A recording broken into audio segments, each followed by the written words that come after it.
வாழ்க வையகம், வாழ்க வளமுடன். அனைத்து உறவுகளுக்கும் இனிய வணக்கம். அனைவருக்கும் இனிய புத்தாண்டு வாழ்த்துக்கள். 2026ஆம் ஆண்டு பிறக்க இன்னும் ஒரு சில நாட்களே உள்ளன.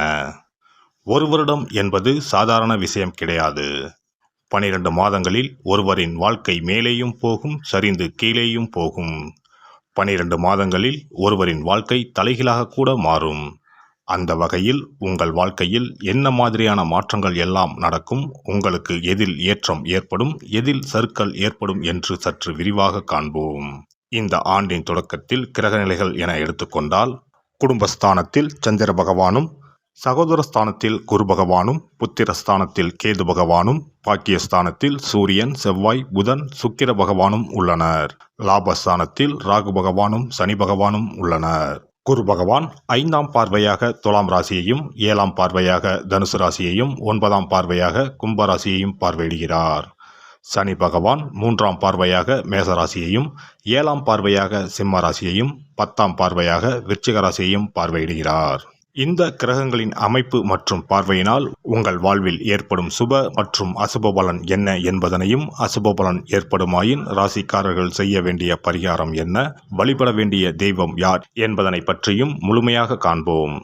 பிறக்கப் போகும் இந்த புது வருடம் உங்கள் வாழ்வில் வளமும் நலமும் செல்வ செழிப்பும் பெற்று வாழ்வில் உயரிய நிலையை அடைய எல்லாம் வல்ல எம்பெருமானை வேண்டி விரும்பி கேட்டுக்கொள்கிறேன்.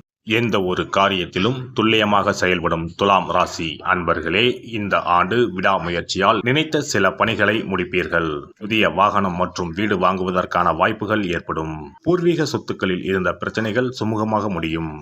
புதிய நபர்களின் வருகை மற்றும் அறிமுகம் கிடைக்கும். திட்டமிட்ட காரியத்தில் எண்ணிய இலக்கையும் லாபத்தையும் அடைவீர்கள். எதிர்காலம் மற்றும் அதை சார்ந்த சேமிப்புகள் பற்றிய சிந்தனைகள் மேம்படும். தடைப்பட்டு கொண்டிருந்த செயல்களை செய்து முடிப்பதற்கான சூழல் ஏற்படும்.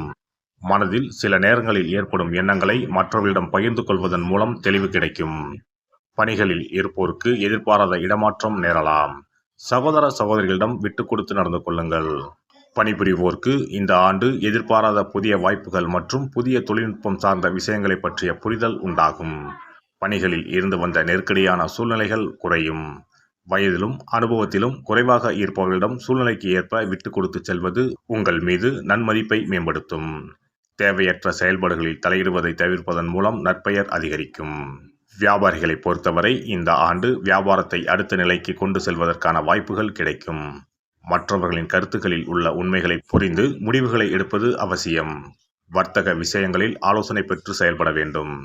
கடன் சார்ந்த சில விஷயங்களில் விவேகத்துடன் செயல்பட வேண்டும். பெண்களை பொறுத்தவரை இந்த ஆண்டு தம்பதிகளுக்கிடையே அன்பு அதிகரிக்கும்.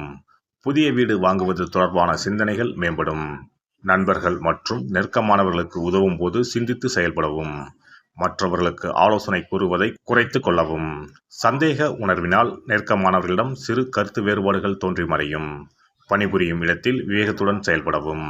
அரசியல்வாதிகளை பொறுத்தவரை இந்த ஆண்டு லாபகரமான வாய்ப்புகள் உருவாகும்.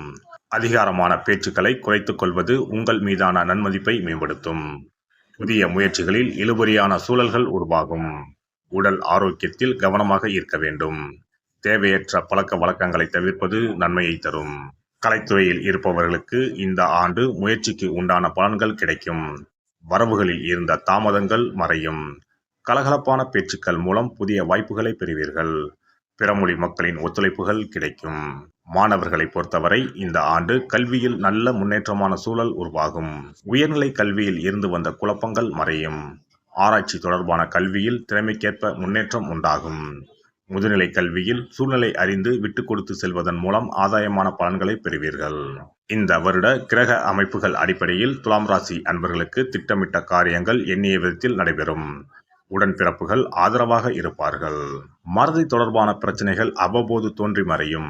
கணக்கு வழக்கு விஷயங்களில் சற்று கவனம் வேண்டும். வியாழக்கிழமை தோறும் தட்சிணாமூர்த்தியை தீபம் ஏற்றி வழிபாடு செய்து வர வாழ்வில் திருப்பங்களும் மாற்றங்களும் உருவாகும். சிறப்பு தொகுப்பு. புத்தாண்டு அன்று செல்வம் பெருக நாம் என்ன செய்ய வேண்டும் என்பதனை பற்றி காண்போம். புத்தாண்டு அன்று நாம் சில விஷயங்களை செய்வதன் மூலம் வீட்டில் செல்வ செழிப்பும் அதிர்ஷ்டமும் மகாலட்சுமி கடாட்சமும் உண்டாகும். ஆகையால் புத்தாண்டு அன்று அதிர்ஷ்டம் தரக்கூடிய வகையில் சில விஷயங்களை கட்டாயம் செய்ய வேண்டும். இன்னும் சில நாட்களில் 2026ஆம் ஆண்டு பிறக்கப் போகிறது. அதாவது ஜனவரி 1, 2026 அன்று கோவிலுக்கு செல்வது, தானம் செய்வது, புது ஆடை அணிவது மற்றும் வீட்டிற்கு தேவையான பொருட்களை வாங்குவது என பலவற்றை செய்வதன் மூலம் நற்பலன்களை பெற முடியும்.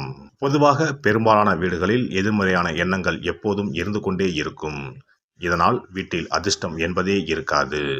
முக்கியமாக குடும்பத்தில் மகிழ்ச்சி என்பதே இருக்காது. இவை அனைத்திற்கும் தீர்வு கடவுள் வழிபாடு ஒன்றே ஆகும். கடவுளுக்கு உரிய பொருட்களை வாங்கி வழிபடுவதன் மூலம் வீட்டில் நேர்மறை ஆற்றல் பெருகி குடும்பத்தில் மகிழ்ச்சியும் செல்வ செழிப்பும் உண்டாகும். புத்தாண்டு அன்று வாங்க வேண்டிய 3 முக்கியமான பொருள்: துளசி இலை, ஏலக்காய், கல்உப்பு. துளசி இலை, ஏலக்காய், கல்உப்பு ஆகிய 3ம் மகாலட்சுமியின் அம்சம்.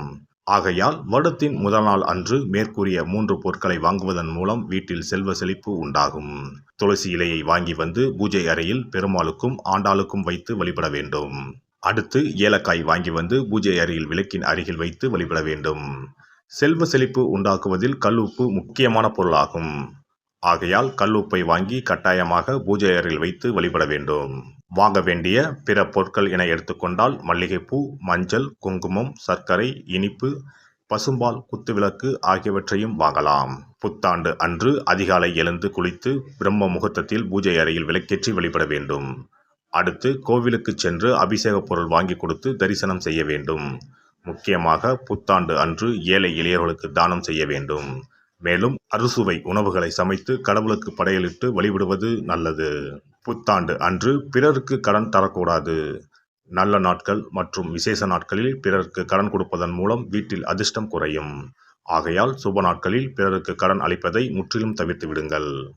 புத்தாண்டில் நமக்கு நன்மைகள் அதிகம் நடைபெற வேண்டும். 2025ஆம் ஆண்டில் சந்தித்த பிரச்சனைகள், துன்பங்கள், போராட்டங்கள், கஷ்டங்கள் ஆகியவற்றில் இருந்து விடுபட வேண்டும் என்பதே அனைவரின் விருப்பம். புத்தாண்டு பிறப்பதற்கு முன் எந்தெந்த பொருட்களை நம்முடைய வீட்டில் இருந்து அகற்ற வேண்டும், இவற்றை வீட்டில் வைத்திருப்பதால் என்னென்ன பாதிப்புகள் ஏற்படும் என்பதையும், இவற்றை அகற்றுவதால் புத்தாண்டில் என்னென்ன நன்மைகளை பெற முடியும் என்பதை பற்றியும் தெரிந்து கொள்வோம்.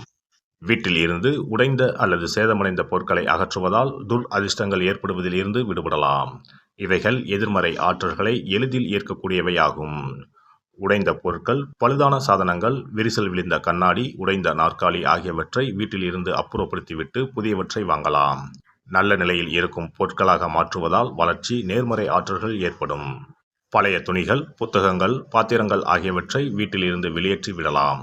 வேறு யாருக்காவது தானமாகவும் அல்லது மறுசுழற்சி முறையில் பயன்படுத்தக்கூடியதாகவும் மாற்றி அமைக்கலாம்.